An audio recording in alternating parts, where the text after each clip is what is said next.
The night burns, though no fire is lit. Smoke curls in the rafters, thick and sweet with poison. The walls drip with damp. Air itself tastes of metal, sharp, bitter, like you are swallowing coins. Your hands tremble as you grind the last. Of the mercury into powder, the pestle slipping in your sweat-slick grip. Your eyes sting, your chest rattles. Still.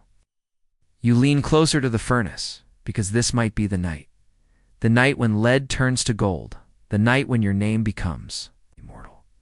The night when the world finally sees you. The lamp sputters, casting shadows that twitch like restless. Spirits, books, and scraps of parchment sprawl across the table. Some copied from Arabic masters, some stolen from old monasteries. Others scrawled in your own hand. Symbols, equations, circles that promise eternity if only you read them right. The window is barred. The door is bolted. Trust no one, not the patrons who demand miracles. Threatening debtor's prison if you fail, not the priests who whisper of heresy. Watching for a chance to drag you before the Inquisition, not even the neighbors who wrinkle their noses at the stink and mutter sorcerer. When you pass, your work is your only companion, and even it is killing you. Morning comes gray. A smear of light across the shutters. You have not slept. You never sleep enough. Your head aches. Your teeth ache. Your bones ache. You swallow a mouthful of bread gone stale. Wash it down with wine turned sour. Hunger scratches still. The table is littered with broken glass vials. Stains bloom across the wood where acids have eaten into it. You scrape at them with a knife, cursing softly. You cannot afford to replace another table. Your patron will arrive soon. A nobleman with rings heavy as chains, expecting gold in his palm, expecting eternal youth in a vial. He will sneer when you offer only promises. He will remind you what happens to liars.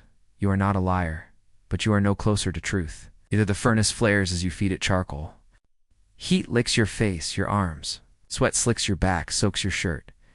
You mutter the words you have copied 100 times, symbols etched into your mind like scars. Mercury, sulfur, salt, body, spirit, soul. You mix them carefully, praying that this time the balance is right. You watch the liquid hiss, bubble, darken, then collapse into nothing. Another failure, another day lost. By noon your patron arrives. Its boots echo on the stairs, each step like a judge's gavel. You bow low, heart pounding. Well, he demands. You show him a small flask, liquid that gleams faintly in the light. Not gold, not yet, but closer than last week. At least you think so. He holds it to his nose, frowns. You promised results, my lord. The process is delicate. His laugh is sharp, cruel. You live on my coin. My patience is not endless. Fail me again, and perhaps the priests will enjoy your company. The flask slams back into your hands. He leaves. His guards glance at you like wolves glancing at a wounded deer. Your breath shudders out. You slump against the table. You are still alive. For now, afternoon bleeds into evening. You wander through the market, cloak pulled tight, hood shadowing your face. Merchants shout. Children chase each other. Lovers walk arm in arm, their laughter spilling into the air. You feel apart from all of it, as though you are already a ghost. Your coins are few. You buy what you must: saltpeter, charcoal, copper filings, a pinch of saffron for color. Bread, if there is any left. The spice seller eyes you strangely. She knows your kind. She knows your work. Her lips move in a prayer as you leave. Back in your chamber, night settles heavy. The city outside quiets, but your room roars with the crackle of fire, the hiss of steam, the mutter of your own voice as you whisper equations over and over. The air grows thicker, darker. The fumes blur your sight, bend the edges of the world. Shapes dance at the corner of your eyes. Angels, demons, maybe nothing at all. You clutch a vial tight, knuckles white. You tell yourself it is close. The stone, the secret, the light of God hidden in matter itself. You tell yourself you are chosen. But when the mixture fails again, you feel only the weight of failure pressing on your chest. The night deepens. Your hands shake as you scrawl in the margins of a book, ink blotting.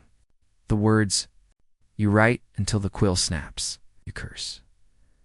Your reflection stares back at you from the dark glass of a flask. Hollow cheeks, bloodshot eyes, skin stained with burns and soot. You do not look like a man of secrets. You look like a beggar choking on smoke. Still, you return to the furnace. Still, you whisper the words. Still, you hope, because hope is the only gold you have left. The days blur into smoke. You measure your life not in seasons, not in festivals or prayers, but in failed experiments. Each sunrise finds you hunched over glass and flame, chasing a light only you can see. Each sunset leaves your lungs heavier, your skin sicker, your hands raw from burns. The neighbors whisper that you never leave your chamber. They're right. The world beyond your door feels unreal, almost dangerous. Out there are priests, informants, hungry patrons. In here, only fire and glass, and yet even this sanctuary poisons you. Your hair begins to thin. Your gums bleed when you bite bread. The fumes from mercury eat at your memory. Some mornings you wake not knowing the day or your own age, but still you grind. Still you whisper, because what if the next mixture works? What if the stone is only one failed vial away? One evening, as the bells toll across the city, knock echoes at your door. Your hand freezes over the furnace. No one visits you. Not without reason. Another knock. Louder, you shove the vials beneath cloth, scatter papers across the table to hide. The symbols? Your heart hammers as you lift the bolt. The man waiting is not your patron. His robe is dark. His eyes are sharper than any knife. Inquisition, he says softly. The word curdles the air. He does not accuse you, not yet. Instead, he asks questions. About your books, your patrons, your experiments. He asks if you seek gold or if you seek forbidden knowledge. His eyes linger on your shelves, your furnace, the stains on your hands. You answer carefully. You speak. Of natural philosophy, of understanding God's creation. You bow your head, pretend humility. He leaves without a word of judgment, but you know his eyes will return.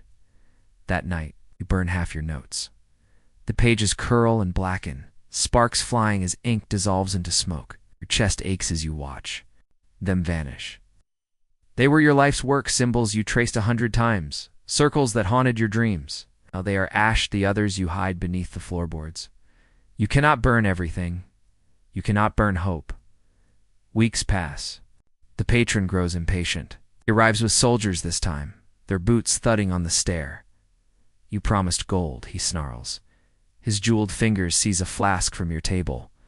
He sniffs it, frowns, smashes it against the wall. The liquid sizzles, smoke rising, acrid and black. Do you mock me? His hand strikes your face. The guards laugh.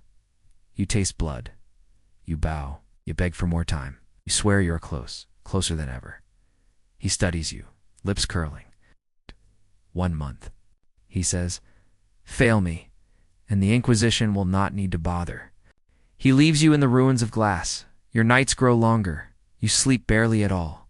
The furnace roars until dawn. Your hands blister from heat. Your breath shortens. Sometimes you cough so hard you spit red into the ashes. You stop going to the market. Children mocked you there. Merchants crossed themselves when you passed. Now you send a boy with coins for supplies. He never meets your eyes. You eat less. You drink more. The wine dulls the coughing. The walls close in. One night a spark catches wrong. The mixture flares, glass shattering. Fire leaps across the table. You scream, grabbing a cloth, beating the flames until the room stinks of charred wool. When it is over, your arm is burned, your chest heaves with smoke, and the mixture is nothing but blackened ash. You collapse against the wall, trembling, and you laugh, broken, hollow laugh. Because even in failure, you believe you were close. Always close. The month ends. The patron does not return, not yet, but the Inquisition does. They come at dawn, boots pounding on the stair, torches flooding your chamber with harsh light. They tear open your shelves, your chests, your floorboards. They drag out the hidden manuscripts, the stained vials, the symbols scorched into wood. They call it heresy. They call it sorcery. They call it madness. You call it work. They do not care. The trial is short. Too short? A week later, your chamber is sealed. Your books are carried to the square and thrown upon a pyre. Pages scatter, curling, turning black. The crowd cheers as if a demon has been slain. You are not there to see it. Some say you fled into the night.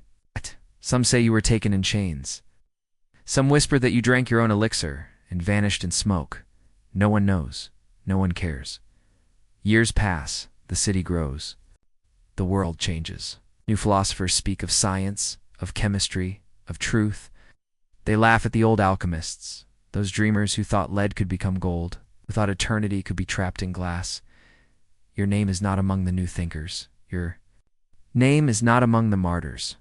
Your name is not anywhere. But sometimes, in the corner of a cellar, a page is found, a line of symbols, sketch of a circle, a note scrawled in a trembling hand. So close. Imagine devoting your life to a secret no one believes in, breathing fumes that rot your lungs. Hunted by priests, betrayed by patrons, only to be erased by fire. Would you still chase immortality, knowing your name itself would be forgotten? For more hidden lives and broken legacies, subscribe to Refound Legacy.